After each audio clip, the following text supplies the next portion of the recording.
স্বামীকে কতবার করে বললাম চলো না আমরা একটু বাহিরে যাই, একটু খাওয়া দাওয়া করে আসি, কিন্তু সে আমার কোনো কথাই শুনতেছে না, সে তার মতো করে কাজ করতেছে।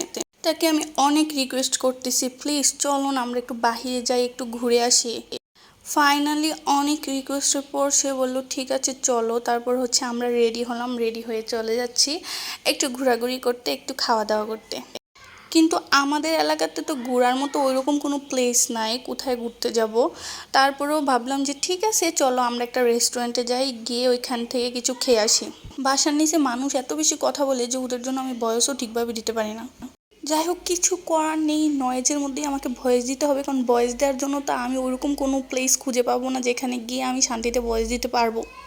ভয়েস দেওয়ার সময় না চারপাশে এরকম নয়েজ হলে না আমার মেজাজ অনেক বেশি গরম হয়ে যায়। কিন্তু কিছু করার নাই, আমি চাইলেও ওদেরকে কিছু বলতে পারবো না, কারণ এটা ওদের অধিকার যেখানে ইচ্ছা সেখানে কথা বলার। তো যাই হোক, আমরা রেস্টুরেন্টে চলে আসলাম, আসার পর চলে আসলো আমাদের মজাদার ইয়াম্মি চিকেন মাসালা সাথে বাটার নান।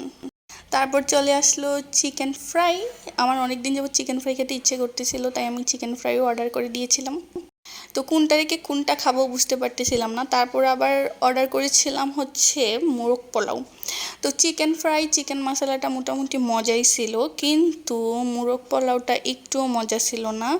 এই মোরগ পোলাওয়ের মোরগে মানে হচ্ছে চিকেনটাতে মশলা লবণ কোনো কিছুই ঢুকে নাই। তো আমি সবটা খেতে পারতেছিলাম না, আমার হাজব্যান্ডকে বললাম তুমি কি আমার থেকে একটু নিবা প্লিজ, তো ও বললো তুমি খেতে পারতেছো না তো এই জন্য আমাকে বলতেছো খাওয়ার জন্য। তো যাই হোক, দুইজনে শেয়ার করে কোনোভাবে শেষ করলাম মোরগ পোলাও। তারপর খাওয়া দাওয়া শেষ করে চলে গেলাম বাসায়। আজকে আমার ব্লগটি এই পর্যন্তই, খুব ছোট্ট একটা ব্লগ আপনাদের সাথে শেয়ার করলাম। ভালো লাগলে কিন্তু অবশ্যই লাইক কমেন্ট অ্যান্ড শেয়ার করে দেবেন। টাটা বাই বাই, আল্লাহ হাফিজ।